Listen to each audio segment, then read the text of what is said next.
Alhamdulillahirabbil alamin wassalatu wassalamu ala asyrafil mursalin habibina wa syafi'ana wa maulana Muhammadin sallallahu alaihi wasallam tahal amin wa ala alihi wa sahbihi ajma'in. Rabbi shrah li sadri wa yassir li amri wahlul 'uqdatam bil lisani yafqahu qawli, saddid lisani wahdi qalbi bihaqqi sayyidina Muhammad sallallahu alaihi wasallam.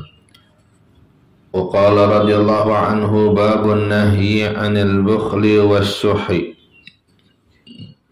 Bab menjelaskan tentang dilarangnya bersikap bakhil wal pelit. A'udzu billahi minasyaitonir rajim. Wa amma man bakhila wastaghna wa kadzdzaba bil husna fasanuyassiruhu lil usra wa ma yughni anhu maluhu idza taradda. Allah berfirman, wa amma man bakhila, adapun orang-orang yang bakhil. Bakhil maksudnya apa? Bil infaq fil khairat, pelit untuk berinfak dalam urusan kebaikan.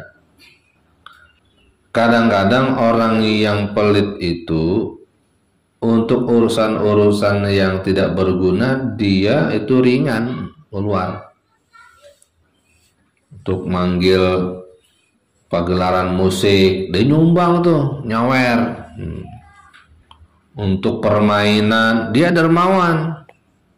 Tapi urusan kebaikan, pembangunan pondok, pembangunan majlis, madrasah, masjid, acara-acara keagamaan, nggak keluar bantuan. Dia males.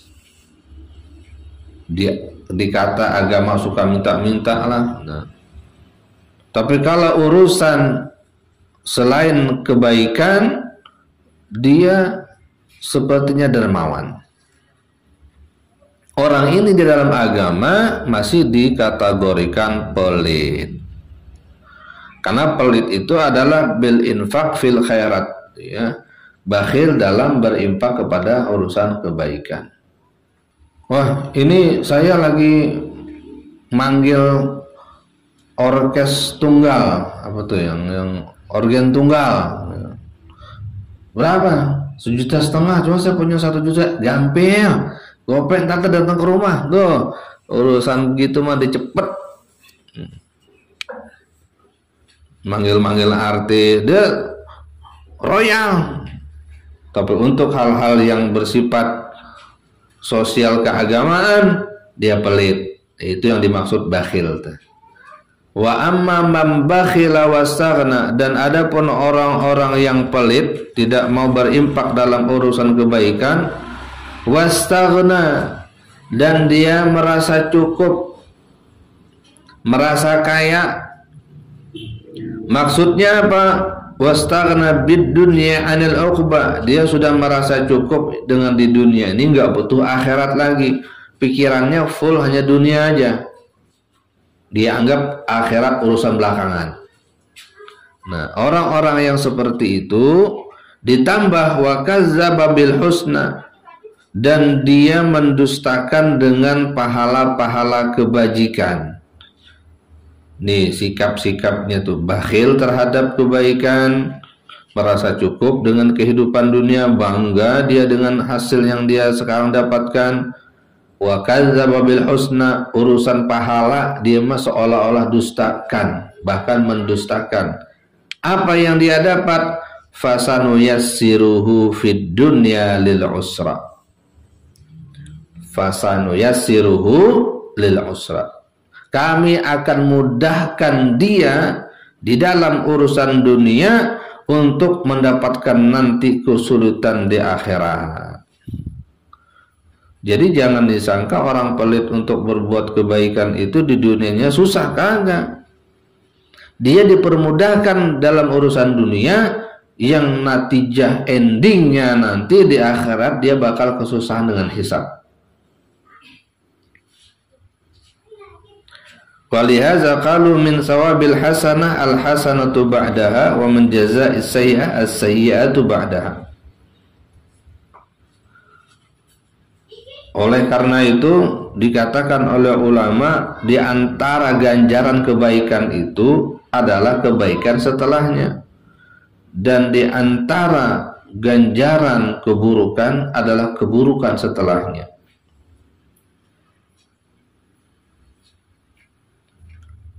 Jadi harta yang kita punya itu tidak menjadi baik kalau ujungnya malah dapat siksa. Jadi sebenarnya apa yang dia dapatkan di dunia bukanlah hasanah. Karena apa? Karena sesuatu yang membuat menjerumuskan kita kepada kecelakaan, hakikatnya itu adalah awal kecelakaan. Meskipun saat dia mendapatkan harta ini yang tidak dianggap, yang tidak dia impakkan untuk urusan kebaikan, dianggap sama dia kebaikan. Harta bertumpuk, kendaraan, rumah mewah dan lain sebagainya, dianggap ini adalah kebaikan. Tapi dia tidak gunakan untuk kebaikan, nah itu namanya bukan kebaikan. Jadi kita pengen tahu harta kita ini termasuk harta yang barakah, harta yang soleh atau tidak. Dilihat kemanfaatannya banyak kemana. Maka kata Habib al-Habsyi, sekarang ini banyak orang-orang yang kaya raya, tapi kalau diajak hartanya untuk ibadah, diinfakkan dalam urusan agama, nggak mau. Kata beliau, saya khawatir, saya curiga, jangan-jangan hartanya yang tidak mau diinfakkan. Karena jazaa'us sayyi'ati as-sayyi'atu ba'daha. Hasil harta yang didapat dari cara yang buruk, cara yang tidak halal, maka akan ujungnya kepada ketidakbaikan lagi. Wa ma yughni anhu maluhu idza taradda, dan tidak akan membuat dia jadi kaya lagi, nggak bakal bisa membantu dia lagi. Apa sih hartanya itu? Idza taradda, apabila dia telah jatuh, apabila dia sudah binasa, wa taradda fi jahannam. Harta yang selama ini dibanggakan justru akan jadi momok yang menakutkan, karena akan bertanggung jawab dengan apa yang dia miliki pernah di dunia. Artinya apa? Ayat ini sedang menasihati umatnya, umat Islam, untuk jangan bersikap bakhil. Wa qala ta'ala, wa man yuqa shuhha nafsihi fa ulaika humul muflihun. Jadi kaya dan miskin itu baru ujian. Sukses atau tidaknya bagaimana dia mensikapi ujian. Orang miskin ujiannya harus dilalui dengan sabar. Orang kaya ujiannya jangan pelit. Nah, bagi siapa diberi ujian keluasan rezeki oleh Allah, lalu dia mampu menjaga dirinya dari pelit, faulaika humul muflihun, orang-orang inilah orang yang beruntung. Hayya 'alal falah, marilah kita menuju keberuntungan. Artinya jangan pelit. Di antara maknanya itu. Wa ammal ahadits fataqaddamat jumlatun minha fil babis sabiq. Adapun hadis-hadis yang mirip dengan ini sudah banyak dibahas pada sebelumnya. An Jabir radhiyallahu anhu anna Rasulullah sallallahu alaihi wasallam qala ittaquz zulma fa inna zulma zulumatun yaumal qiyamah. Nabi mewanti-wanti ini kita. Karena hidup bermasyarakat, banyak ketemu orang, banyak ketemu sikap orang, beda wilayah, beda sifat. Apalagi kita hidup di kota metropolitan, dari mana-mana kampung, dari mana-mana dusun ketemu di sini. Sikapnya macam-macam. Ada kata-katanya sepertinya membentak, kasar, tapi sebenarnya tidak bermaksud kasar. Ada maksudnya kata-katanya itu lemah lembut, tetapi sebenarnya sedang marah. Macam-macam tuh orang. Ittaqu zulma, kata Nabi. Hindari, takutlah kalian terhadap sikap zalim. Kadang-kadang kita lagi diam dizalimin. Naluri kita ingin membalas zalim kembali. Nah, di situ agama bicara, jangan balas menzalimi. Kalau kamu dizalimi, obatnya sabar. Jangan mau didikte sehingga berbuat zalim kembali. Kalau begitu sama saja kita disuruh sama orang itu untuk melakukan kejahatan, sementara kita orang beragama. Orang beragama ada panduan, ada panutan. Ittaqul zulma, hindari oleh kalian perbuatan zalim, menipu, ya, mengurangi timbangan, berdusta, menyakiti dengan kata-kata atau dengan perbuatan, itu kezaliman. Fa inna zulma zulumatun yaumal qiyamah, karena kezaliman itu akan jadi urusan berat pada hari kiamat, menjadi kegelapan. Bingung nanti kalau sudah ketemu yang namanya kezaliman akibatnya. Wattaqus syuha. Kemudian yang kedua, Nabi larang kepada kita apa? Menghindari ittaqu asyuha. Hindarilah oleh kalian sifat pelit. Ini semuanya watak manusia itu ada pelitnya. Jadi orang dermawan itu bukan tidak ada pelitnya, ada. Orang pemurah itu bukan tidak ada bakhilnya, ada.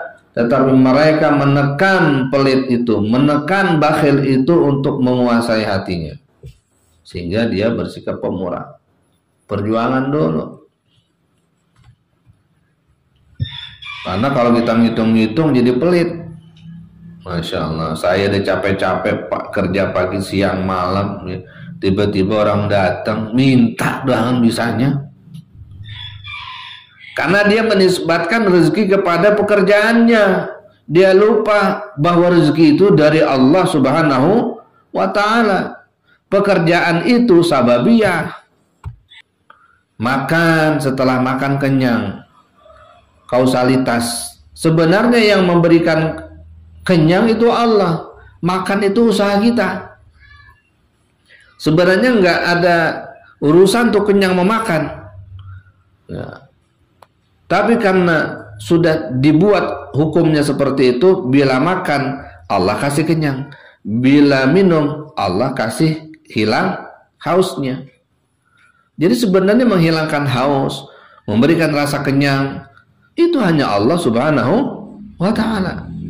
Lah terbukti ada orang minum sampai begalon-galon kagak hilang hausnya. Haus itu dalam rasa. Seperti yang membunuh Sayyidina Husain, ya, radhiyallahu anhu. Ketika berperang bertempur, ya, beliau dilukai, ya, orang yang menebas beliau itu didoakan biar kehausan. Akhirnya apa? Minum banyak air tapi tidak berasa hilang dahaganya. Terbukti.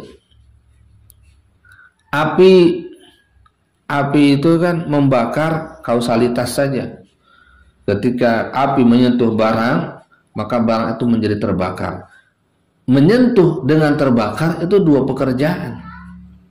Api tidak bisa membakar.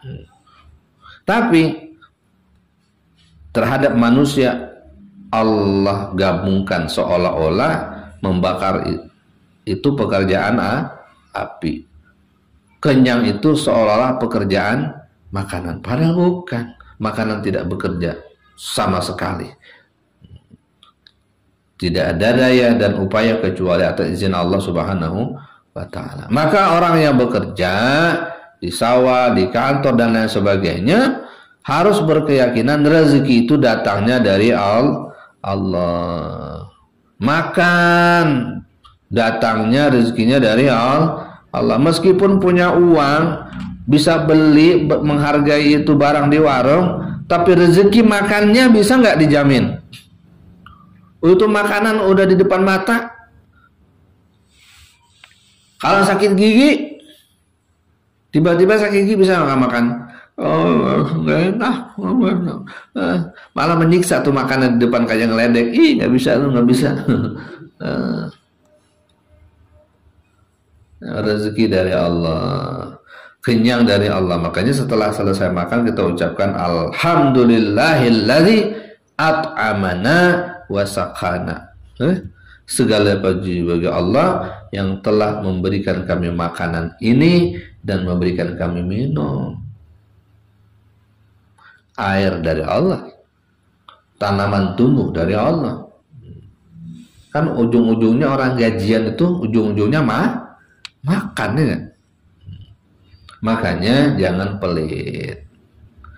Jadi orang pelit itu lupa kalau dia semuanya dikasih oleh Allah Subhanahu wa ta'ala. Wattaqus syuhha.